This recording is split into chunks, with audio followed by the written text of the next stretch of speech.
Hello, and welcome back to Voices of Student Success, Inside Higher Ed's podcast series on student retention, engagement, and graduation strategies. I'm your host, Ashley Maureiter, Student Success Reporter for Inside Higher Ed. Thanks for joining us today. This series is a companion to our Student Success newsletter, a weekday publication that provides ideas and inspiration for higher ed practitioners who work in or care about student success. In the podcast, I'll be sitting down with guests who can give you a national perspective on student success or a solutions-based approach at their institution. It's graduation season, and in honor of the class of 2024, I wanted to learn more about career development throughout the student life cycle. Recent public polls have found America's confidence in higher education is waning, but current college students say they still see the investment they're making in their future. Colleges, universities, and national groups are looking to help students make the most of their degree through professional skill development and embedding careers into curriculum. I spoke with Shawn VanDerziel, the president and CEO of the National Association of Colleges and Employers, to best understand the career preparation landscape in higher ed and the relationship between careers and academics. Here's Shawn.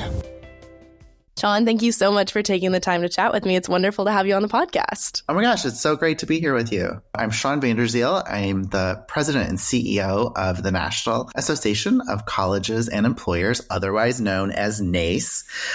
We represent career services on college campuses, as well as the employers who go onto college campuses to recruit new talent, early talent. So whether that be for internships, apprenticeships, co-ops, full-time jobs. And so we really bridge college to work.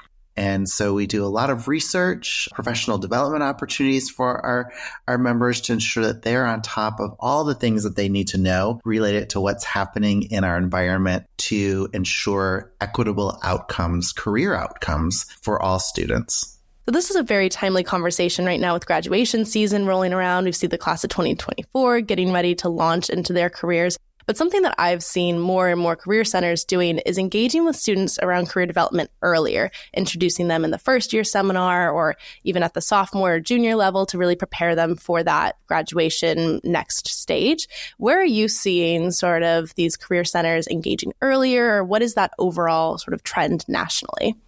Yeah, we certainly are seeing that colleges and universities are working with students much earlier. In fact, we've done some surveying around this, and we know that about 62% of schools are actually integrating career or career-related competency work, even as early as in first-year student experiences.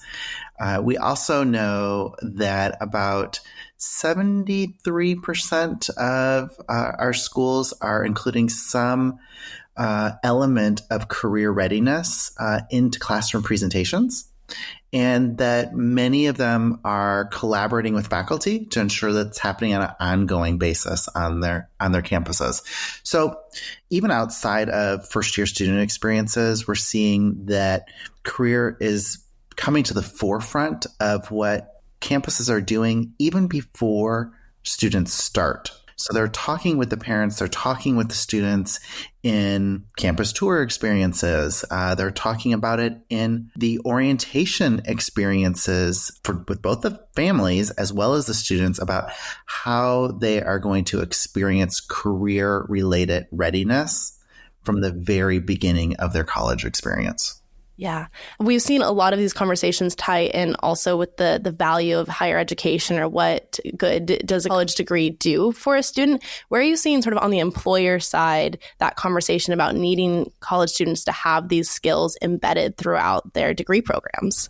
Great question. So there long has been this reporting that there is a major skills gap between what colleges are producing with college students and college students are coming out with and what employers need or want. And we're on a mission to solve that.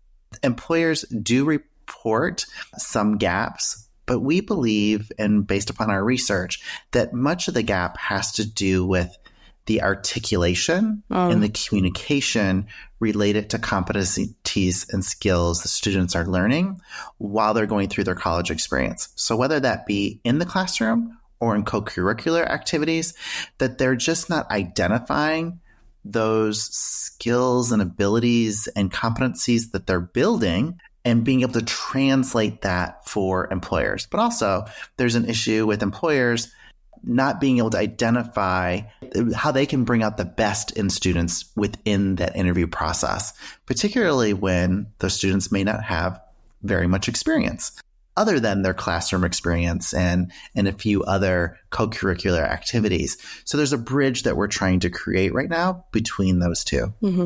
What does that look like at the practical level, trying to bridge that skills gap? Yeah, what it means for us is really thinking about the competencies that are being developed by students, with students, both in the classroom and outside the classroom throughout their experience. So we have a competency model that we have developed. There are 8 competencies that are widely being adopted right now across campuses. And the importance of it is that if these become campus-wide, students will be able to identify what they're actually learning. So examples I would give you would be in many classes, students have to do project work. They have to do analytical work. They have to present their findings. They have to work in a group. And therefore, there are a lot of competencies that are being learned, right? So they're learning critical thinking. They are learning teamwork. They are learning written and verbal communication skills. However, we need to be really direct with students about those experiences, that they're not just completing a research project and a research project with a group of people, but how that translates to the world of work, so that once they go and do that interview or they are completing their resume, that they're able to articulate all of those experiences and to articulate it in a way that an employer will understand and that they'll value. Right. It's almost like creating a shared language model, it seems, where everybody's using consistent phrasing and identifying all these things that students, like you mentioned, are already doing, but just putting a name and making it more visible to the students that that's happening. Would you say that that's the case? That's exactly right. We just need to make it much more practical for students and not assume that they understand that, hey, you did classroom presentations, that you've really been honing your verbal communication skills and presentation skills. Right. They might not be seeing that as being quite as relevant for an employer as it was just in the academic environment. But it absolutely translates. So let's help them to understand how that translates to the workplace. Yeah, absolutely. Something else I'm seeing is experiential learning being introduced to first year and earlier college students. Where are you seeing that pop up, and what is the value of experiential learning as part of that career development journey? Yeah, internships and experiential learning are critical to a student's experience and their outcomes success. So we know that students with internships, particularly paid internships, will have more job offers upon graduation. We know that a paid intern will get like 1.6 job offers versus a student who didn't have an internship at 0.77 job offers. So it's a pretty dramatic difference when it's over double, right? And we also know that students who have those experiences will also be paid more in their first year's salary out of college. So it makes a huge difference. Employers tell us in all of our surveying that internship experiences are the number one thing they're looking for. So we hear a lot about employers who are saying, we are doing a skills-based hiring model. Mm-hmm. We're no longer that interested in just screening candidates or early career candidates by GPA as an example. So GPA, we know that only about 44% of employers are screening by GPA these days. So that means, what are the rest of those employers doing? Well, they're saying they're doing skills-based hiring. What they're actually doing with skills-based hiring is saying, what experiences can I see on a resume that a student may have that can demonstrate certain kinds of skills and competencies that will relate to my workplace? That gets substituted with internship and experiential education experiences. So it's so important, because if there are two equally qualified candidates, the internship experience is going to win every single time. Yeah. Skills-based hiring is something that's come up a little bit as we're talking about the value of higher education and what a college career can do. It's coming up to say, oh, employers value skills-based hiring, would you say that that is instead of the college degree or in combination with the college degree? It's absolutely in combination with the college degree. Our surveying has shown that there are conversations that have been had with employers around the value of higher education, the value of the degree. But by and large, those professional level, entry level jobs, they're not dropping the college degree requirement. Right. Where they're dropping the college degree requirement are on jobs that didn't need the degree to begin with. So there has been a long history of degree inflation with jobs. And what employers are really doing is evaluating that, the degree inflation. But what they're also saying is that, a very efficient way, a very effective way for students to learn skills, to build skills and competencies is through a degree program and through higher education. However, there is, again, this language barrier that happens and this communication barrier and a practicality that sometimes is missing. And that's what we really have to bridge with and for those employers. But no, they're not giving up on the college degree. Our research has clearly shown that. Yeah, that's good news for higher education, I guess. Yes. We mentioned equity earlier as part of NACE's core mission. And one of the benefits of embedding career development in the curriculum is that there is an equity lens to it. All students are getting this experience throughout their career. I wonder if you can talk about that element as well and why it's important for all students to receive this kind of career development. Absolutely. So if we just talk about first generation students as an example, they just don't have the same social capital.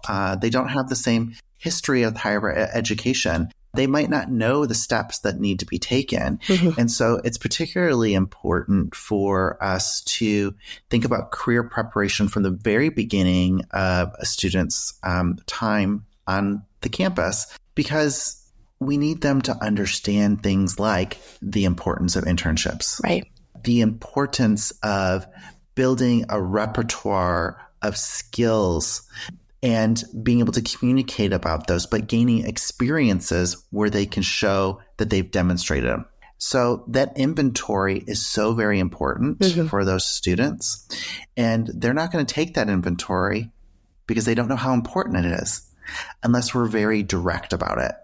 So all of those experiences that they're having, whether it be in the classroom or out again, and when I say out, I mean student activities, leadership experiences that they've had, work study that they're doing, part-time jobs that they have. Those all add up to critical elements that an employer will eventually look at. And we need to help them to understand how important that is. And then we also need to help them to understand that there are people there to help them with their career journey. Right. So let's think about career exploration generally. Most students don't exactly know what they're going to do with their degree as they're going through the program, and some wait way too long to consider it. So they're in their senior year and, they go home every summer and parents and others are saying, what are you going to do? What are you going to do? Well, I don't know. We'll see. Right.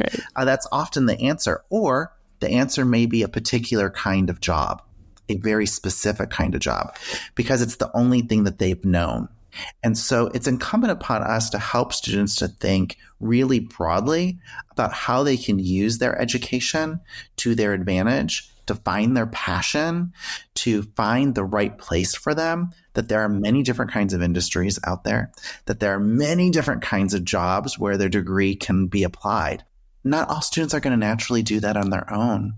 And so it's really helpful when we integrate career into all elements of campus life. We also did this study with Breakthrough Tech on women in STEM. And one of the things that we found was that women who use career services, who are in STEM majors, actually have more job offers than men if they use the Career Center. So from a data standpoint, they exceeded their male counterparts. But those that didn't use it did much worse than their male counterparts. That's interesting. What's the hypothesis as to why?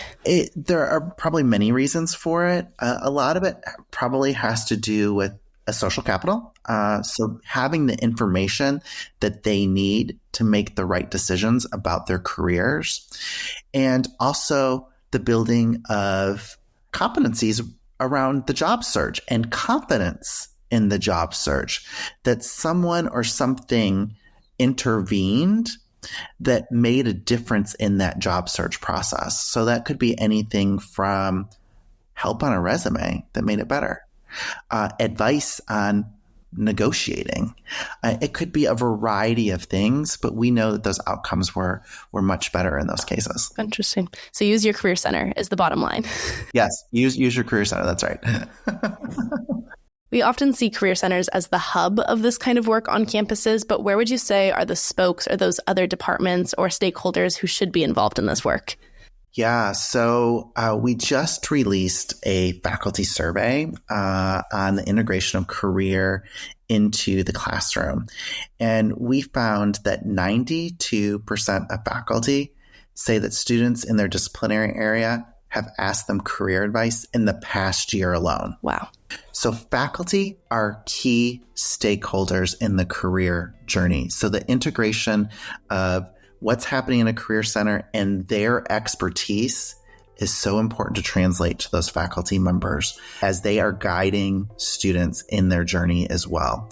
But we also know all of the other areas are just as important. Anywhere where a student is building skill, building social capital is really important for career to be integrated.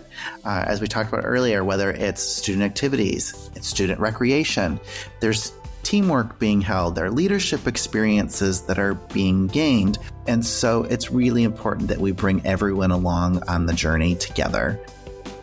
All of higher education is under scrutiny for its career development, but those most called into question are often liberal arts colleges who focus on interdisciplinary learning and the development of the whole student rather than a targeted career pipeline. At Gettysburg College in Pennsylvania, campus leaders developed a brand new strategic plan, the Gettysburg Approach, to emphasize not only the value of a liberal arts degree, but also the ways it can equip students for the workplace. Here's Jim Duffy, Associate Dean of Co-curricular Education at Gettysburg. Jim, thank you so much for joining me. It's great to have you on. Yeah, happy to be here, Ashley. So Gettysburg has been doing a lot when it comes to career development in recent years. Can you sort of give us the 30,000-foot overview? What is this new initiative at Gettysburg, and what does that look like on campus practically? Yeah, well, it all begins with the Gettysburg Approach. And the Gettysburg Approach is the way we deliver our undergraduate holistic experience. It's broken up into 4 anchors. The first anchor is knowledge. So breadth and depth of knowledge, both in and out of the classroom.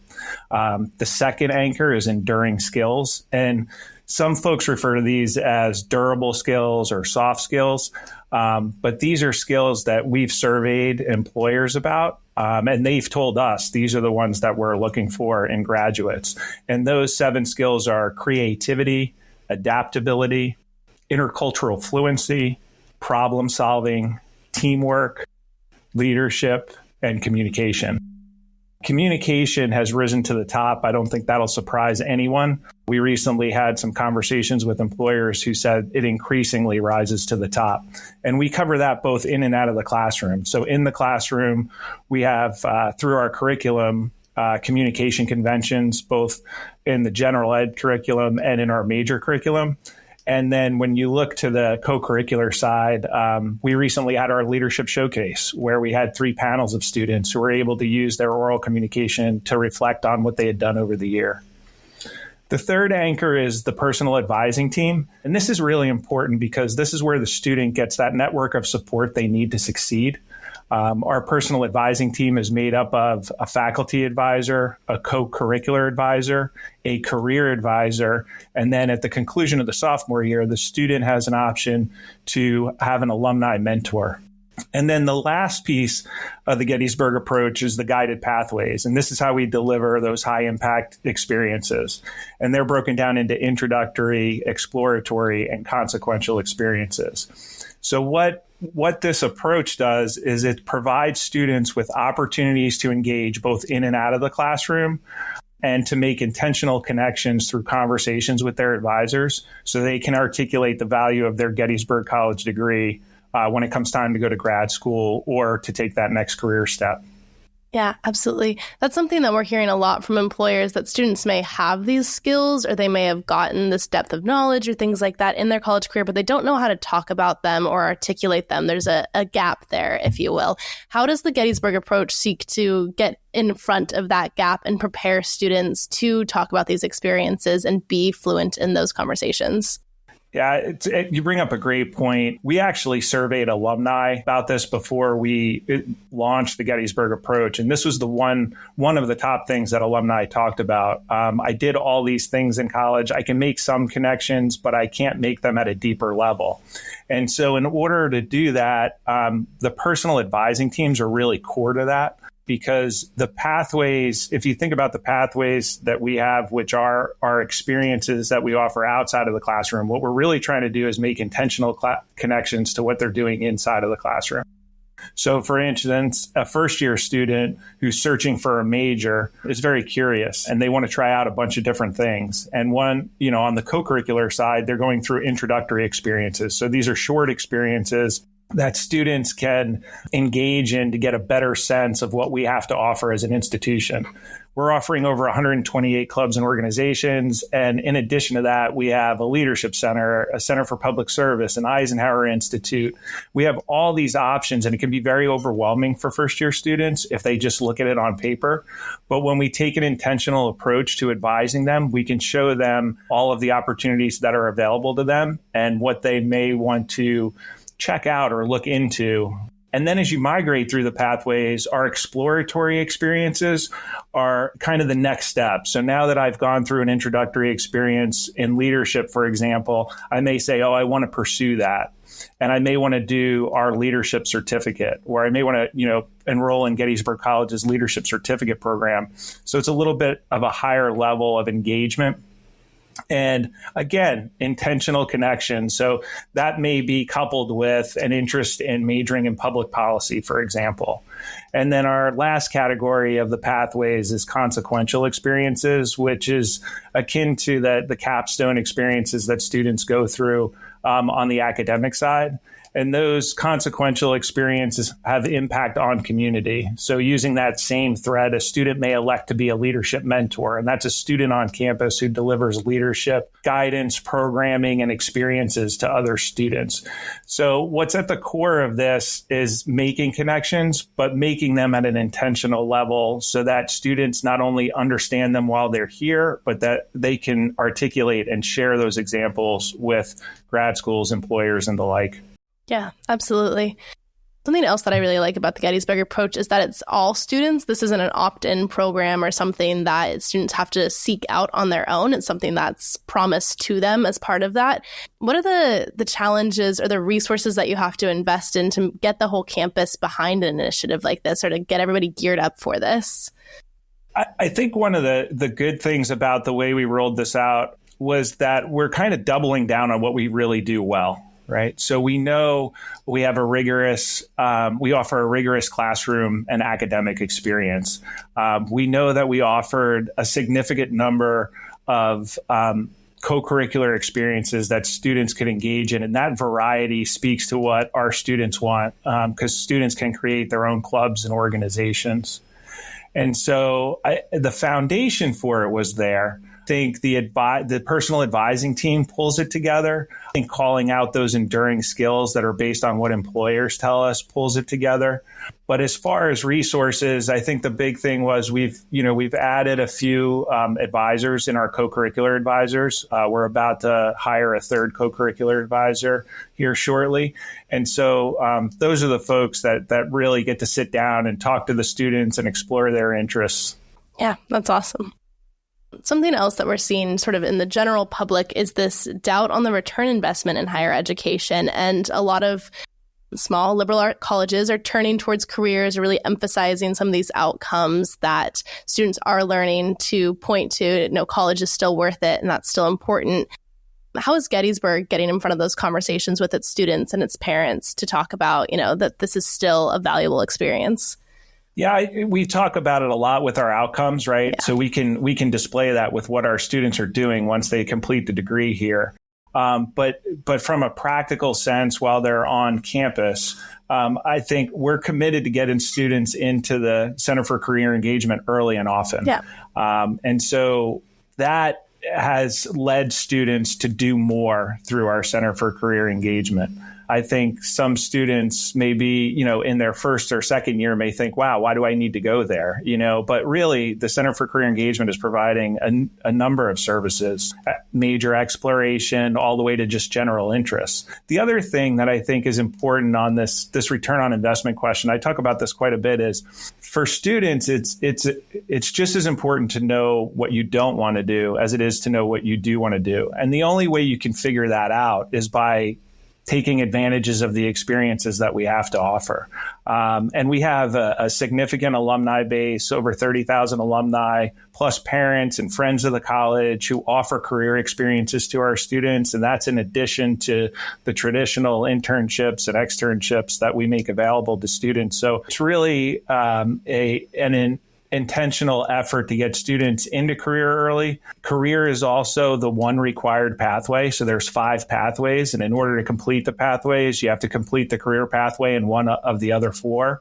So we're really making a concerted effort to ensure that students get the experiences that they need, do what it is that they want to do. We have a robust research program that our faculty offer over the summer. So for the students who are really focusing on grad school, it's a great opportunity for them to stay on campus over the summer and explore those options. Likewise, for those who are more on the career-oriented side, we have plenty of internship and externship opportunities available as well. Yeah, that's something.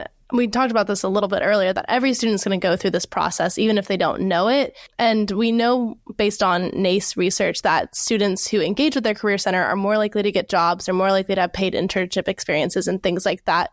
What has been the value of just having this proactive approach to engaging with students on these different topics? Yeah, I think this is a good time to talk about our guaranteed career ready experiences. Yeah. And so we tell students that when you come here, there are career ready experiences that you can engage and that are available to you. And some of the examples of those are off-campus and on-campus internships, working on a long-term Center for Public Service project, global study and travel through the Center for Global Education, campus leadership roles. We have a significant number of those, and the faculty mentored research that I mentioned earlier. So those are just a few examples. What I think we want students to know, or what we want students to know as they arrive at Gettysburg, is that this is all possible. I'm likely going to be here for 4 years, and these are the things that I can accomplish during those 4 years, in addition to majoring and or minoring specific subjects. So really what we want to do is we want to provide students with what I refer to as structured flexibility, right? So here are all the things that are available to you. Here they are in an organized way, but it's up to you and through your faculty and co-curricular advisor how you're going to navigate your way through these experiences and how they're best going to suit what it is that you want to do at the conclusion of your time here. Yeah, absolutely. There almost seems to be an equity piece in that, right? You don't tell students that they can't do it. It's instead like this menu of what you want to do and what you can do. Yeah, and I appreciate you saying that, because with the pathways, we've told students, if there's an experience that you don't see on the pathways that you're either doing or that you want to do, tell us. And, we'll work with you to figure out where that should fall in the pathways and how we can best support you through that experience. Much like on the academic side, we have an individualized major program. So something similar to that. That's awesome. You mentioned faculty, and faculty have such a critical role in developing students for whatever their next step might be after graduation. How are faculty incorporated into the Gettysburg approach in this kind of work? Yeah, they're incorporated in a variety of ways. I mean, obviously through knowledge, they're at the core of that, right? The breadth and depth of knowledge is predominantly achieved through the classroom, and then those connections are made on the co-curricular side out of the classroom. I think one new initiative that I can talk to you about is our faculty liaison program through our Center for Career Engagement. It allows us to work closely with a few faculty members and train them so that they can work with their departments and their areas to better inform students about career opportunities that are available. But I think, what we do here at Gettysburg is we create this ecosystem for students where they can get support anywhere, anytime. And faculty are a big part of that because they see faculty on a daily basis. We talked earlier about that personal advising team, and that's great to have that personal advising team, but we know students are going to have other adult mentors as well, right? That may be coaches, faculty members, other staff members. So it's really an all-campus approach to supporting our students. Well, it sounds like this has been successful in a lot of different ways. And so I'm sure listeners are wondering, if there's a lesson learned here, something that you would want to share with a peer institution who's looking to gain some knowledge from you. What would you share, has worked really well or something that you'd want other schools to consider? Well, one thing I would share is patience. Like any other pilot program, it's constantly changing, which is good because we're taking feedback from students, from faculty, from staff, and we're trying to make it better. And you have to be really flexible about that. I think if there's one piece of advice I would give, it's to engage the entire campus community. We did a really good job of that. Last year, before rolling out the pathways, I met with 10 seniors and mapped their experience to the pathways to get a better sense for what it would look like. We did open sessions for staff. We had our vice president for college life went around to all the academic departments to engage them and get feedback, and then went back again to make sure we had the right feedback from them. It is, in order for it to work, it's got to be a campus-wide effort. And I think the other thing I would say is you have to be willing to hear the feedback and to act on that feedback. So even after taking all those initial steps, shortly after the program started, we got some feedback again that was a little bit different than what we had heard before. And now, we've started to act on that as well. And then going into the upcoming year, we'll make some additional changes to fine tune some things. So it's one of these projects that's ever evolving. Yeah, lots of great challenges and fun efforts for you to go through. Well, Jim, thank you so much for your time. It was really wonderful having you. Yeah, this was great. Thank you. And I really enjoyed speaking with you today, Ashley. And a big thank you to our listeners for joining us today for this episode of Voices of Student Success. I'll be back in 2 weeks talking to Sacramento State University to discuss their plans for a first-of-its-kind Black Honors College launching this fall. That's all for this episode. I'm Ashley Marwader, and I'll see you real soon.